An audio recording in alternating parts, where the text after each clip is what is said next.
Lucas Hernandez, c'est pas joli joli ce que t'es en train de nous faire. T'es en train de renier ta ville, ta mère, ton père, ton frère, tout ça pour le Paris Saint-Germain. Mais tu as vraiment pas honte. J'ai décidé de te répondre en chantant, tu vois. Marseille, ma ville, je t'aime, je porte ton emblème, tes couleurs sur mon cœur, et quand vient le week-end, au Vel, on va s'arrêter là, tu vois. J'ai mis un maillot aujourd'hui, et pas n'importe lequel.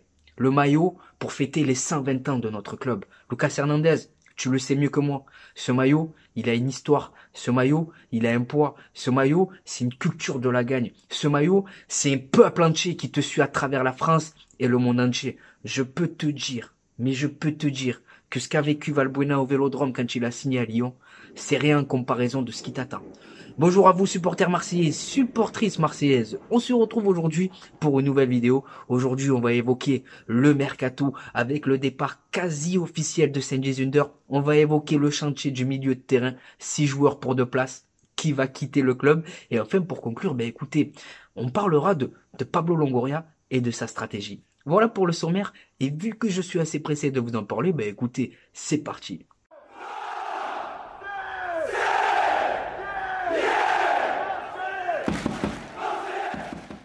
Avant de commencer la vidéo, je vous demanderai un maximum de pouces bleus et pour toutes les personnes qui vont me découvrir à travers ce contenu, n'hésitez pas à vous abonner. Pablo Longoria, j'aimerais revenir avec vous sur sa stratégie pour relancer le club. Alors à son arrivée, Pablo Longoria, il a récupéré un club en cendres et en feu. Je sais pas si l'expression elle est française, mais vous m'avez compris.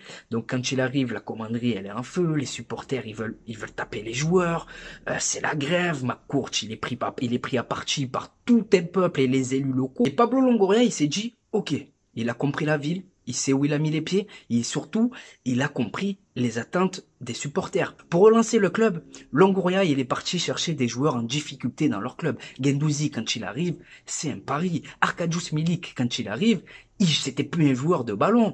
Saliba, quand il arrive, par exemple, c'était un U17 et il est reparti de chez nous, international français. Et pour continuer à faire grandir le club, Pablo Longoria, écoutez, il mène à bien la même stratégie. Des joueurs en difficulté dans leur club. Renan Lodi, Pierre-Emerick Aubameyang, Geoffrey Kondogbia, Ismaïla Sarr, c'est pas le cas, mais il a su trouver le juste milieu. Et pour lui, un cycle, ça dure 1 an, voire 2 ans. On peut le voir avec Cengiz Ünder, j'aimerais lui rendre hommage. Cengiz Ünder, apparemment, les gars, il devrait quitter le club pour rentrer au Bercail, pour rentrer chez lui en Turquie. Donc Cengiz Ünder, frustrant par moments, les amis, mais c'est un joueur capable de fulgurance. Cengiz Ünder, tu resteras comme le joueur qui nous a offert la victoire à Bordeaux 46 000 ans après. Cengiz Ünder, tu resteras comme l'Olympien qui a grandement contribué à nous offrir la victoire au Groupama Stadium 15 ou 16 ans après. Cengiz Ünder, tu resteras le joueur qui a sonné la révolte à Strasbourg en Coupe de France, où là on a su aussi se qualifier. Donc pour toutes ces raisons, j'ai envie de te dire merci et bonne chance à toi dans ta nouvelle aventure.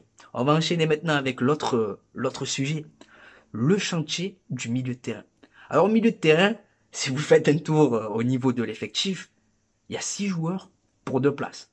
Pour moi, si on doit vendre un joueur, et c'est le cas parce qu'on va vendre un joueur, on doit vendre soit Verretou, soit Valentin Rongier, et je m'explique. C'est 2 joueurs qui ont le profil similaire. Tandis qu'Unai, à ce poste-là, il va t'apporter de la technique, il va t'apporter de la créativité. Matteo Guendouzi, lui, il va t'apporter déjà sa grinta, il récupère des ballons, mais aussi, il se projette vers l'avant, il est à l'aise.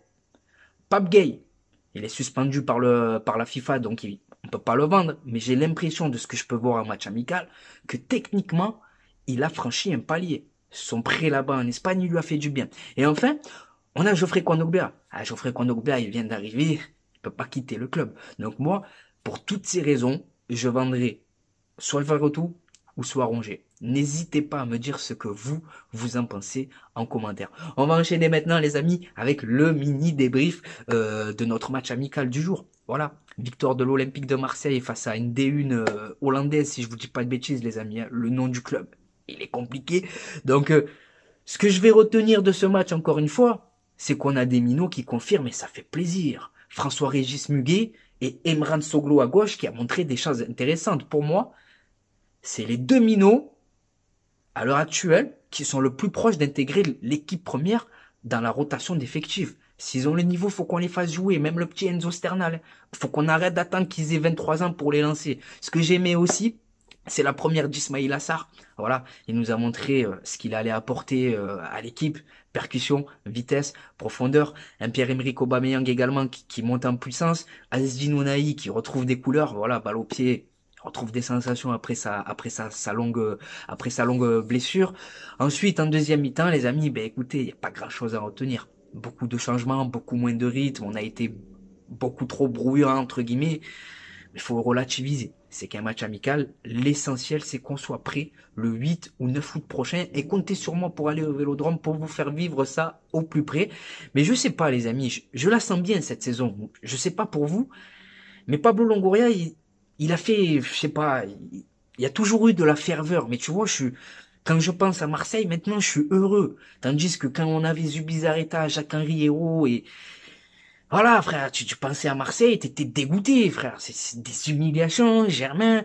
Et là, t'as une véritable équipe de ballon, tu peux être ambitieux, tu as des réels objectifs, et ça fait véritablement plaisir. Qu'on savoure l'instant moment.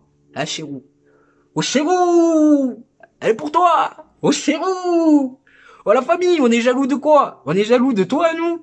T'as failli être relégué en D2, frère. Ils vous ont laissé en Ligue 1, juste pour le prestige, entre guillemets, tu vois, juste parce que vous êtes Lyon. Mais celle-ci, elle est pour toi. Elle est pas pour vous, supporters lyonnais, mais pour Bruno Chérou, frère. Ah, je l'oublierai jamais, hein. C'est pas anodin. Il y a peut-être des clubs de Ligue 1 qui sont jaloux. Jaloux. Coup du Djadjou, la famille. Voilà.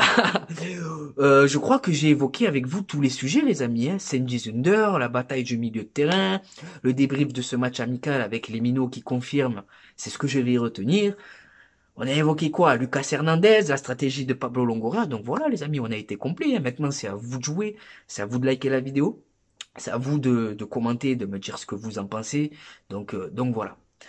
Les amis, pour conclure, ben écoutez, je vais vous donner mes réseaux sociaux. Si toi aussi tu veux t'offrir ce beau maillot de l'Olympique de Marseille pour seulement 29 €, ajoute-moi sur Snapchat et je t'enverrai le lien de mon partenaire.